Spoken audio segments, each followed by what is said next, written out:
Hello students, alkyne chapter की हमने chemical reactions discuss कर ली थी और फिज़िकल प्रॉपर्टी पर और फॉर्मेशन पर हम पहले ही रिएक्शंस कर चुके हैं। अब जो हम नेक्स्ट लेना चाह रहे हैं वो है न्यूक्लियोफिलिक एडिशन रिएक्शंस, जो कि एल्काइन्स के केस में देखी गई है।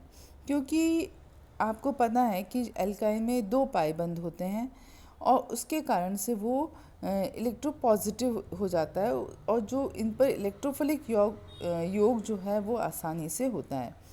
तो NO2 का या CN का या CHO या COH कोई भी प्रबल इलेक्ट्रॉन आकर्षी समूह यदि जुड़ा होता है तो वो और इलेक्ट्रॉन डेफिशिएंट हो जाता है, जिससे कि उस पर नाभिक स्नेही योगात्मक अभिक्रियाएं संपन्न होती हैं। तो मैंने ये आपको एग्जाम्पल से बता रखा है कि किस प्रकार से जो न्यूक्लियोफाइल है वो अटैक करता है और हमें नाभिक स्नेही योगात्मक उत्पाद प्राप्त होता है। जैसे कि साइनाइड है तो उससे किस प्रकार से इलेक्ट्रॉन जो है नाइट्रोजन ने अपनी तरफ अट्रैक्ट कर लिए, जिससे कि एल्काइन ग्रुप का जो कार्बन एटम है वो डेफिशिएंट हो गया और न्यूक्लियोफाइल उस पर अटैक कर गया, तो न्यूक्लियोफिलिक एडिशन रिएक्शन हो गया। इसमें फर्स्ट जो हम एग्जाम्पल लेते हैं वो है हाइड्रोबोरेशन।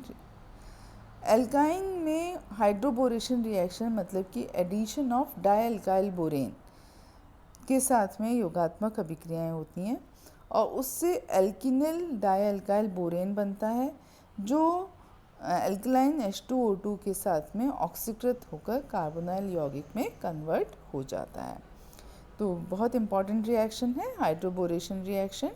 तो इसमें आप देख रहे हैं कि जो प्रोपाइन है वो डाइअल्काइल बोरेन के साथ रिएक्शन करता है और 1 प्रोपोनिल डाइअल्काइल बोरेन बनता है और फिर एल्कलाइन H2O2 के साथ में रिएक्शन करने पर रीअरेंजमेंट होने पर प्रोपेनॉल बन जाता है। तो इसमें आप कई तरह की रिएक्शंस कर सकते हैं। आपको ये ध्यान रखना है कि एग्ज़ाम में जो आपसे प्रोडक्ट पूछा जा रहा है उसके अनुसार हम रिएक्टेंट को काम में लेंगे। तो जैसा यदि आपसे जो है 2-ब्यूटेनॉन बनाने की विधि पूछी गई है तो उस केस में जो है आपको यदि सबस्ट्रेट या रिएक्टेंट 2-ब्यूटाइन दिया गया है तो वो कौन सा प्रोसेस फॉलो करेंगे। सबसे पहले डाइअल्काइल बोरीन के साथ रिएक्शन होगी, फिर रीअरेंजमेंट होगा और फिर 2-ब्यूटेनॉन का निर्माण होगा। तो इस तरह से आपको रिएक्शंस को लिखना पड़ेगा। इसके बाद में जो नेक्स्ट रिएक्शन मैं बता रही हूँ वो है मेटल अमोनिया के साथ में जो रिडक्शन होता है एल्काइंस में, वो बहुत इम्पॉर्टेंट है। कैसे कि इसमें सोडियम और द्रव अमोनिया के साथ में 2-ब्यूटाइन का जब रिडक्शन या अपचयन होता है तो हमें ट्रांस 2-ब्यूटीन प्राप्त होती है। ठीक है, तो ये जो ट्रांस 2-ब्यूटीन हमें प्राप्त हो रही है तो आप इसमें मैकेनिज़्म में देख रहे हैं कि किस प्रकार से जो सोडियम है वो सबसे पहले अपना इलेक्ट्रॉन डोनेट करके सोडियम प्लस में कन्वर्ट हो जाता है और एसिटिलीन के ऊपर नेगेटिव चार्ज आ जाता है। फिर अमोनिया में से H एसिटिलीन के द्वारा एब्स्ट्रैक्ट कर लिया जाता है, NH2- बन जाता है और फिर जो है क्रमशः हमें ट्रांस एल्कीन प्राप्त होता है। तो ये रिएक्शन जो है ये बताती है कि हमें जो प्रोडक्ट है वो हमारा ट्रांस बनेगा। इसी तरह से यदि एल्काइन का रिडक्शन लिथियम एल्युमिनियम हाइड्राइड के द्वारा किया जाए तो भी हमें ट्रांस ब्यूटीन प्राप्त होता है मुख्य उत्पाद के रूप में। परंतु नेक्स्ट जो केस है जिसमें कि हम उत्प्रेरक के रूप में निकेल, पैलेडियम या उपस्थिति में हाइड्रोजन का योग कराते हैं तो हमें पहले एल्कीन प्राप्त होती है और फिर हमें एल्केन प्राप्त होता है। तो वो रिएक्शन एल्कीन पर ही समाप्त नहीं होकर पूरा कंप्लीट रिडक्शन होता है और एल्केन का निर्माण होता है। पर अब आप पुनः ध्यान रखिए कि यदि लिंडलर कैटलिस्ट काम में लिया है लिंडलर कैटलिस्ट क्या होता है, इसके बारे में आपको जानकारी होनी चाहिए कि पैलेडियम और कैल्शियम कार्बोनेट का जो मिक्सचर होता है उसको बोलते हैं लिंडलर कैटलिस्ट।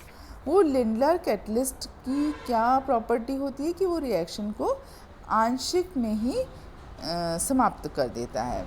तो ऐसी स्थिति में हमें जो है रिएक्शन जो है, यदि हमें सिस कंपाउंड चाहिए तो वो सिस एल्कीन हमें प्राप्त होगी और इस रिएक्शन को यहीं इस कैटलिस्ट के द्वारा स्टॉप कर दिया जाएगा, इस विशेष उत्प्रेरक के द्वारा कर दिया जाएगा। तो इससे हमें इसकी काफ़ी अच्छी उपलब्धि प्राप्त होती है और ये मेथड भी काफ़ी इम्पॉर्टेंट है।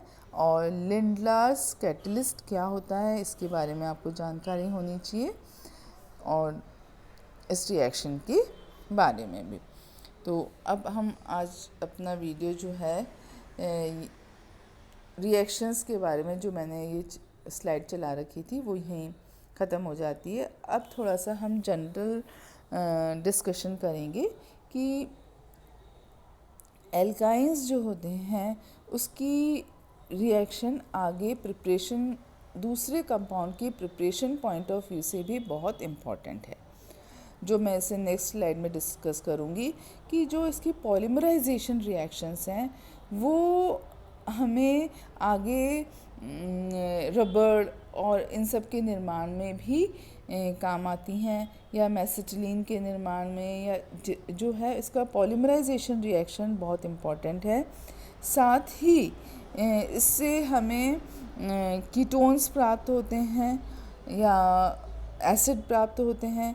तो जो भी रिएक्शन आप लोग अभी पढ़ रहे हैं ऑर्गेनिक केमिस्ट्री में, तो यह ऐसा नहीं है कि ये केवल इस चैप्टर तक ही सीमित है। इसका उपयोग सिंथेसिस में कहीं भी किसी भी कंपाउंड के निर्माण में किया जा सकता है। तो आपको हर मेथड के बारे में कि किससे रिएक्शन होने पर, किस रिएजेंट की उपस्थिति में रिएक्शन होने पर कौन सा प्रोडक्ट बनेगा, हाई टेम्परेचर पर क्या होगा, लो पर क्या होगा, in the presence of sunlight क्या होगा, in the absence of sunlight क्या होगा। तो ये रिएक्शंस जो है सिंगल स्टेप में नहीं ख़त्म होगा। कई बार आपसे एग्ज़ाम में 3-4 स्टेप्स में से पूछा जाता है, तो आपको इसके बारे में जानकारी जो है होना अत्यंत आवश्यक है। तो आप इस पर जो है अपने आप हर रिएक्शंस को अच्छे से पढ़िएगा।